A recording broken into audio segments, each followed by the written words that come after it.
मोठ्या प्रमाणामध्ये लँड जिहादच्या नावाने अतिक्रमण वाढत चाललेली आहे। म्हाडाच्या जमिनींवर, मुंबई महापालिकेच्या आरक्षित जमिनीवर राजरोस पद्धतीने अनधिकृत पद्धतीने मस्जिद बांधणं, मदरसा उभं करणं, मजार उभे करणं, त्याचबरोबर BRC सारख्या अतिशय सेन्सिटिव्ह अशा भागामध्ये त्याच्या संरक्षण भिंतीच्या बाजूनी पण अतिक्रमण वाढवणं आणि मोठ्या प्रमाणामध्ये रोहिंग्या आणि बांगलादेशी मुसलमान इथे त्यांची वस्ती वाढत चाललेली आहे आणि इकडला असलेला हिंदू समाज हा असुरक्षित झालेला आहे। 90 फीट रोड सारख्या रोडवर या रोहिंग्या आणि बांगलादेशी मुसलमानांकडून पुरा हा 90 फीट रोड हा कब्जा केलेला आहे। ते कुठून येत आहेत, कोण आहेत, कसे आलेले हे कोणालाच काय माहित नाही।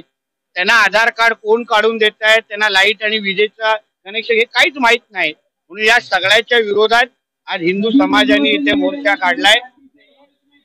हिंदू समाजाने इथे मोर्चा काढलेला आहे आणि यापुढे म्हाडा आणि मुंबई महापालिका आणि पोलीस प्रशासन, उदाहरण इकडच्या असलेला एक PI कोळी नावाचा, या अशा पोलीस खात्यातल्या काही अधिकाऱ्यांमुळेच आमच्या गृह मंत्रालयाचं नाव खराब होतं, गृहमंत्र्यांची बदनामी होते। म्हणून या सगळ्यांच्या विरुद्ध कारवाई आणि हिंदू समाजाला जागृत करून ताकद देण्यासाठी हा मोर्चा काढलेला आहे। स्वतःचा डावा हात उचलून स्वतःचे शरीर खाजू शकत नाही, आताही तो स्वतः उठू शकत नाही, म्हणजे पायावर उठू शकत नाही, अशा लोकांनी आमच्या देवेंद्रजीवर बोलण्याची मुळामध्ये उद्धव ठाकरेची लायकी पण नाही।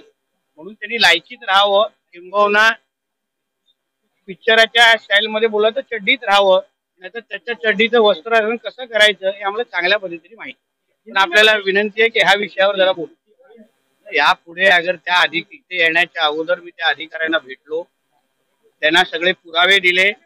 यापुढे अगर संबंधित अतिक्रमण अगर येणाऱ्या आठवड्यामध्ये झाले नाहीत, काढले गेले नाहीत, तर तिथे त्या अधिकाऱ्याला तर आम्ही दाखवू, त्याच्यावर कारवाई कशी करायची याबद्दल पण येणाऱ्या दिवसामध्ये आपल्याला कळेल। मग त्याला वाचवण्यासाठी हे अतिक्रमण लावणारे लोक नाही येणार, म्हणून येणाऱ्या आठवड्यामध्ये त्यांनी हे अतिक्रमण काढावे, नहीं तो पुढचा सामना आमचा बरोबर है। उद्देश्य यही है कि इधर जो रोहिंग्या और बांग्लादेशी मुसलमानों का जो तादाद है वो बढ़ती जा रही है।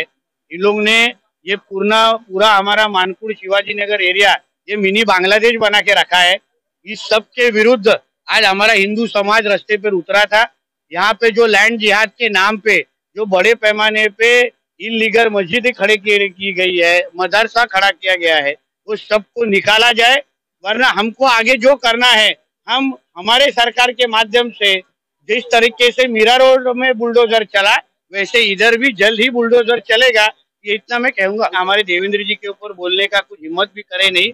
उद्धव ठाकरे का कितना दिमाग है वो हमको अच्छी तरह से मालूम। अब आने वाले दिनों में देखिए, इसलिए मैंने आज जो भाषण में बताया है ये इतना ही बताया है कि हमको सब मालूमात है, हमारे पास सब इंफॉर्मेशन है और इस इंफॉर्मेशन के बेसिस पे हम हमारे गृह मंत्री साहब को मिलेंगे, क्योंकि ये महादेव कोली जैसे PIO के वजह से, ऑफिसर की वजह से हमारा पूरा डिपार्टमेंट बदनाम होता है और आने वाले दिनों में हमारे गृह मंत्री के माध्यम से हम कार्रवाई करेंगे। MFA Films International present Him Ratna Award 2024 coming soon, the biggest award show. Registration open now. Inviting nomination form social worker, NGO, individual, education, hospitality management, health care, sports, fashion and lifestyle, film industry, news and media. Apply for award today. Call now.